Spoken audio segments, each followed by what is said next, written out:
السلام عليكم ورحمة الله وبركاته.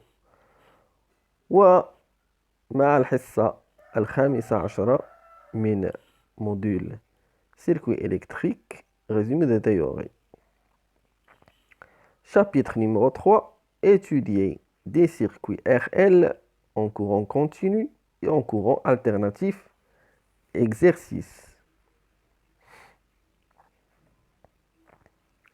Alors, premier exercice, calculer l'inductance totale A de 3 bobines en série, 5 microhenries, 10 microhenries et 8 microhenries. 3 bobines en série, l'inductance correspondante est égale à la somme des inductances, c'est-à-dire L est égale à 5 plus 10 plus 8 qui est égal à 23 microhenries.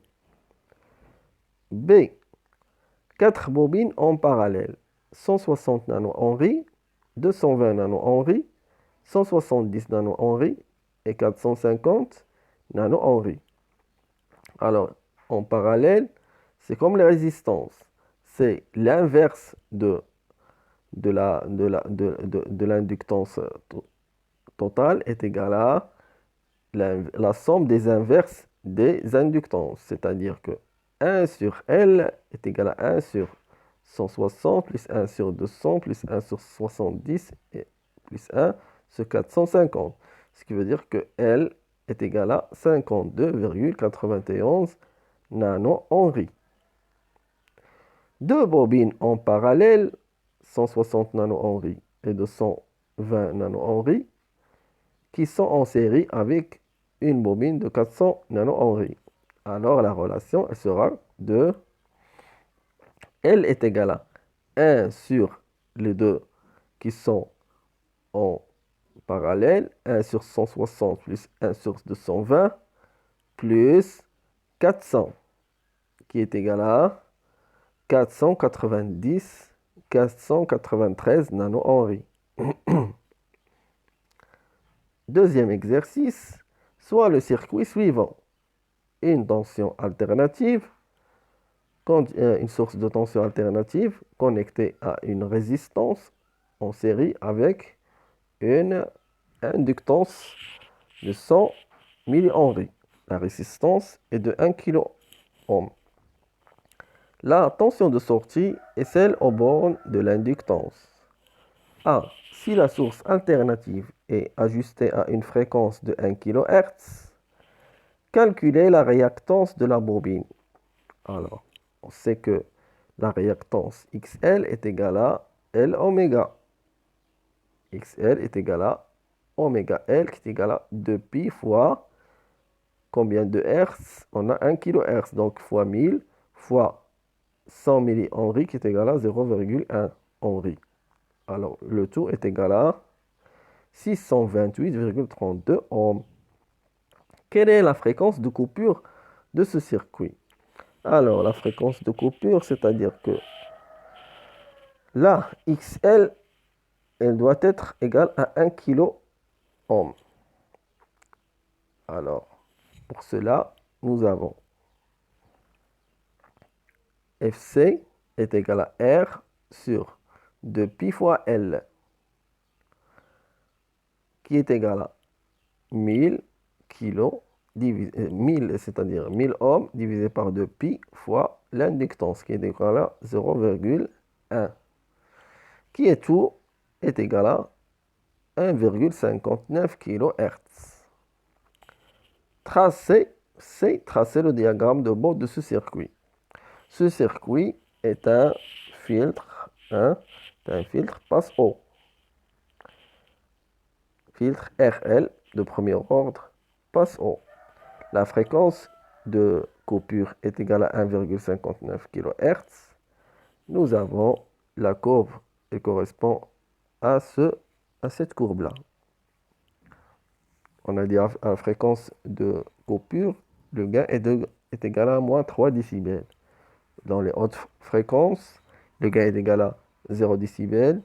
Et dans les basses fréquences, il y a une pente de 20 décibels par décade. D. Si entre les bornes A et B, j'installe une charge de 4,7 kg, comme ça, quelle sera la tension UO maximale possible, E Thévenin, et la nouvelle fréquence de coupure? Alors, nous allons déjà trouver, pour trouver la tension E Thévenin, c'est égal à quoi? C'est égal à, on va considérer que L oméga est égal à 0. L'inductance, non, L oméga, c'est pas que elle est égale à 0, c'est plus, on va dire que c'est la tension, elle est,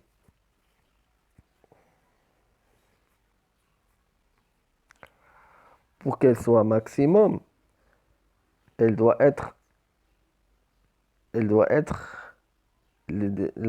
l'inductance doit être, c'est pas oui, c'est la réactance doit être très très,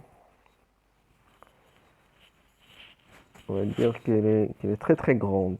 Comme ça, euh, la résistance équivalence sera de 4, la réactance équivalente sera de 4,4 kg. Alors, ETH, ça veut dire que ça sera EIN 10 volts fois 4,7 kg divisé par 1 kg plus les 4 kg, qui sera égal à 8,25 volts. Après, nous devons trouver la résistance de Thévenin. La résistance de Thévenin, c'est quand on met quoi? On met un court-circuit dans la source de tension et on regarde la résistance équivalente entre les deux points A et B. C'est deux résistances qui sont en parallèle, 1 kg et 4,7 kg. Alors, cette résistance Thévenin est égale à 825 ohms. Maintenant, qu'est-ce qu'on doit trouver? On doit trouver la tension. On doit trouver la résistance.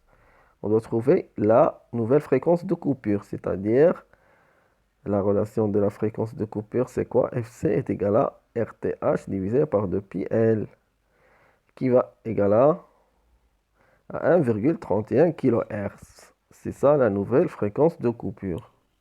Troisième exercice, la tension aux bornes d'une bobine dont la réactance inductive est égale à 12 ohms et un angle de plus 90 degrés est de 112 volts avec un angle de plus 34 degrés.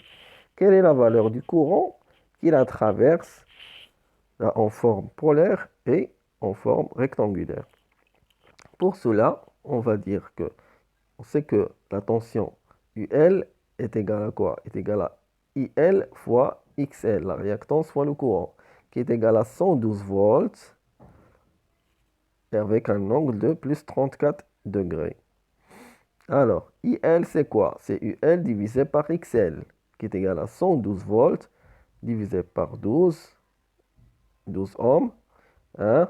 Et l'angle, ce sera plus 34 degrés moins 90 degrés, qui est égal à 9,33 ampères et avec un angle de moins 56 degrés.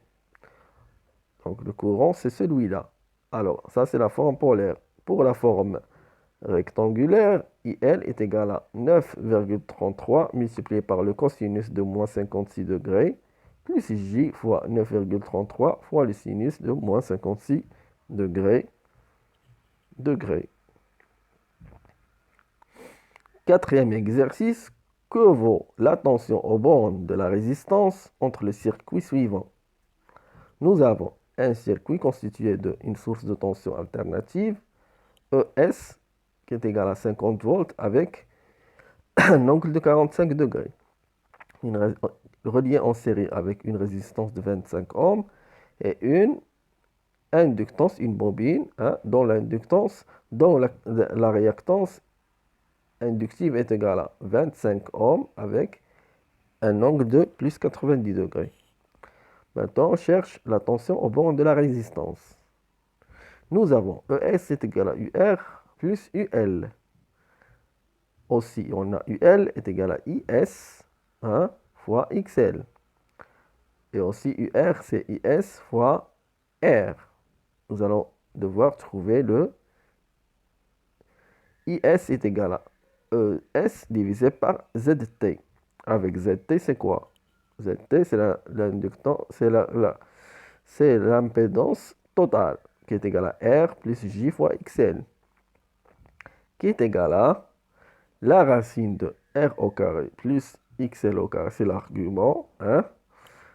Ça, c'est la forme. La première, c'est la forme rectangulaire. La deuxième, c'est la forme polaire. L'argument et son angle, c'est l'arc tangente de XL divisé par R, qui est égal à 35,36 ohms avec 45 degrés. Maintenant, on va trouver le IS. Le IS, on a dit que c'est le ES divisé par ZT. Donc, c'est 50 volts divisé par 35,36 ampères. Et pour l'angle, c'est 45 degrés moins 45 degrés. C'est-à-dire que IS, il vaut UR, c'est IS fois R qui sera, on va multiplier les 25 fois 50 divisé par 35,36, hein, et ce sera égal à 35,36 volts avec un angle de 0 degré. Quelle sera l'impédance totale vue par la source alternative et la tension UL dans le circuit suivant? Nous avons aussi une source de tension alternative dont la valeur est de 220 volts avec un angle de 0 degré, reliée en série avec une résistance R dont la valeur est de 500 ohms et une bobine dont l'inductance est égale à 80 millihenry. La fréquence, hein, de la tension est égale à 2 kHz. Donc, qu'est-ce qu'on cherche? On cherche l'impédance totale. Nous avons ES est égal à UR plus UL. IS, c'est ES sur ZT. UL, c'est IS fois XL. Et XL, c'est quoi? C'est 2pi 1 fois 2000 Hz fois 0,08 Henry, qui est égal à 105 ohms avec un angle de 90 degrés. Z total, c'est R plus J fois XL, qui est égal à 500 plus J fois 2pi fois 2000, qui est égal à 500 plus 1005. J fois 1005. Ohm, bien sûr. Sous la forme polaire, est égal à l'argument, la racine de R carré plus XL carré, et puis avec un angle de l'arc tangente de XL sur R. Donc, il va être égal à 1122 ohms avec un angle de 64 degrés. Ça, c'est ZT. Nous voulons le IS. Le IS, alors, c'est quoi? C'est 220 volts divisé par le courant, c'est par l'impédance ZT par 1122 ohms, qui est égal à, avec un déphasage de 0 degré moins 64 degrés, qui est égal à 196 mA avec un déphasage, avec un angle de moins 64 degrés. Maintenant, pour avoir le IL, on doit multiplier le IS fois XL, qui est égal à 1005 fois 0,196 avec un angle de 90 degrés moins 64. Ça veut dire que c'est égal à 197 volts avec un angle de 26 degrés.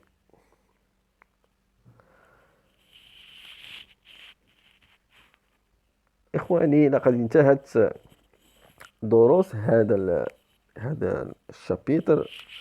أستودعكم الله الذي لا تضيع ودائعه، وأشكركم على المتابعة، والسلام عليكم ورحمة الله وبركاته.